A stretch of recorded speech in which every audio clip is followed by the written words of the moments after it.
You can't casually want success and expect it to obey you. Success doesn't respond to wishes, it responds to obsession. Every extraordinary life begins with an unshakable decision, a moment where you stop negotiating with mediocrity and start demanding more from yourself.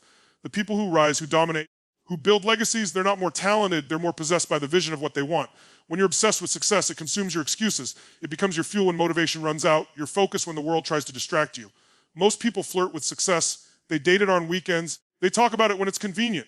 But the few who win, they marry it. They wake up to it. They breathe it. They bleed for it. And that obsession doesn't make you crazy. It makes you dangerous. Because once your mind locks onto a vision, everything in your body, your emotions, your habits, and your energy aligns with it. You become unstoppable. Success starts chasing you. But here's the truth. If you're not obsessed with your future, you're unconsciously obsessed with your limitations.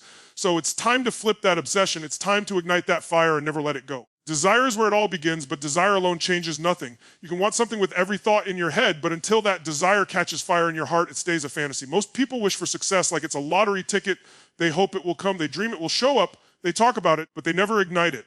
The truth is, nothing moves until you burn for it. The kind of fire that wakes you up before the alarm, that keeps you up when others sleep, that refuses to be satisfied with average. That's the fire that turns desire into destiny. Men and women both crave meaning, but they chase it differently. A man often ties his worth to achievement, to build, to conquer, to prove. A woman often ties hers to growth, to evolve, to nurture, to become, yet both need the same internal spark to rise. Without that burning hunger inside, both fall into patterns of comfort disguised as peace. Comfort feels good, but it's the slow death of potential. When you burn for success, you stop looking for permission and start looking for progress. You stop asking how long will it take and start saying, as long as it takes. The fire doesn't come from outside, it's born in the decision to no longer tolerate mediocrity. Every man and woman reaches a breaking point where the pain of staying the same outweighs the fear of changing. That's where transformation starts. That's where the fire is lit. You don't find passion, you create it by taking relentless action toward what you want. Every step forward feeds the flame. Every setback tests it.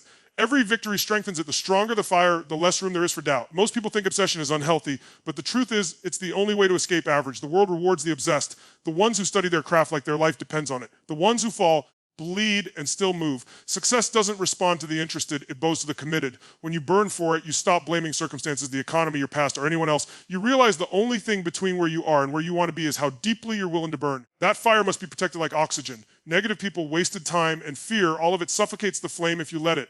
When you guard your energy, when you fuel your mind with strength and your body with purpose, you keep the fire alive. Every powerful man and every powerful woman knows that fire is sacred. It's not about working harder, it's about living with intensity. When your heart is on fire, you don't chase success, you attract it.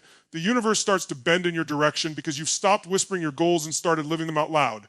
Distraction is the silent killer of dreams. It doesn't announce itself, it sneaks in disguised as entertainment, comfort, or harmless scrolling. Every time you pick up your phone to escape, every moment you tell yourself, just 5 more minutes. You're feeding the habit that steals your destiny. Success isn't taken away by failure, it's stolen by distraction. The people who rise to the top aren't necessarily smarter or luckier. They've just learned to protect their focus like it's sacred. Because it is, your focus is your power, and where your focus goes, your future grows. Men and women handle distraction differently, but the cost is the same. A man distracted from his mission loses direction. He starts doubting his ability to lead, to achieve, to build. A woman distracted from her vision loses connection. She begins to question her purpose, her worth, her strength. In both cases, distraction drains the fire that fuels progress. It numbs ambition. It replaces clarity of the noise. The mind starts chasing comfort instead of conquest, validation instead of victory. Distraction doesn't just delay success, it erases the hunger for it. Every time you allow distraction to win, you train your brain to settle. You create a pattern of surrender. What starts as a few missed minutes becomes hours, then days, then years of potential lost. Success demands obsession, but obsession cannot survive in a cluttered mind. To kill distraction, you must declare war on it. You must cut off the unnecessary, eliminate the shallow, and starve the things that don't serve your future. The greatest achievers are not those who do everything. They're those who protect their attention like a lion guards its territory. In a world built to distract you, discipline becomes your superpower.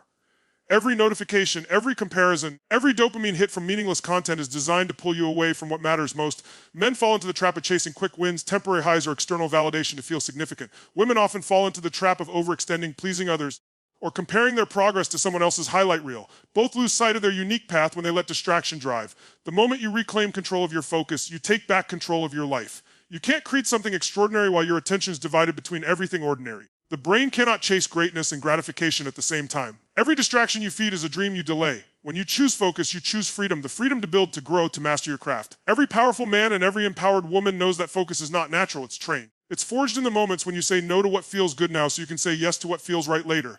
Your destiny depends on your ability to silence the noise and listen to your purpose.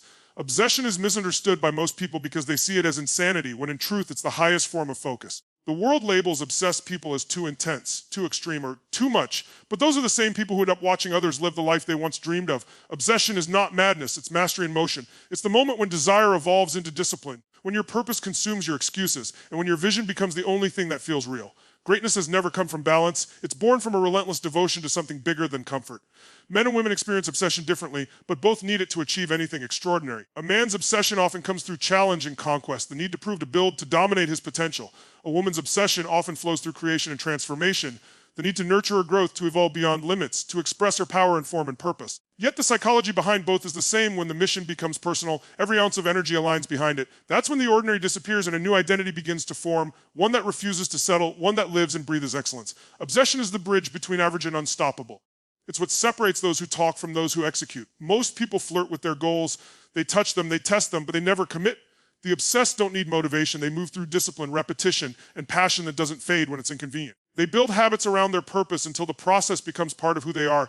It's not crazy to give everything you have to something that gives you life. It's necessary. That kind of obsession doesn't destroy balance. It creates alignment. Society has conditioned people to fear being too committed or too focused, but the truth is the fear of judgment moors more dreams than failure ever will. Men get labeled as obsessive when they chase success relentlessly, and women get told they're trying too hard when they pour everything into their craft. Yet every revolution, every movement, every innovation was born from someone who refused to care what the world thought.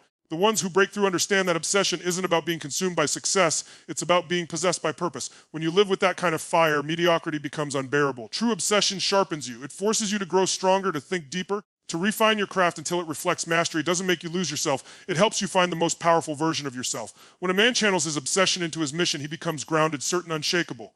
When a woman channels hers into her vision, she becomes magnetic, radiant, unstoppable. Both move from chasing success to embodying it. Obsession is not a curse. It's the energy that turns potential into power, intention into impact, and dreams into reality. The people around you will either ignite your greatness or extinguish your fire. You can have all the drive, all the vision, and all the hunger in the world, but if you surround yourself with those who make excuses, your energy will eventually match theirs. Environment is stronger than willpower. You can't breathe life into your dream while constantly inhaling other people's limitations. You need fire breathers, people who push, challenge, and demand more from you when comfort whispers for you to stop. Every level of your life requires a new circle, one that matches the intensity of where you're going, not the familiarity of where you've been. Men and women both crave belonging, but the kind of belonging you choose determines your destiny. A man surrounded by those who fear risk starts believing that playing safe is wisdom. A woman surrounded by those who normalize doubt begins thinking that hesitation is humility. Both lose their edge when they accept mediocrity as their standard.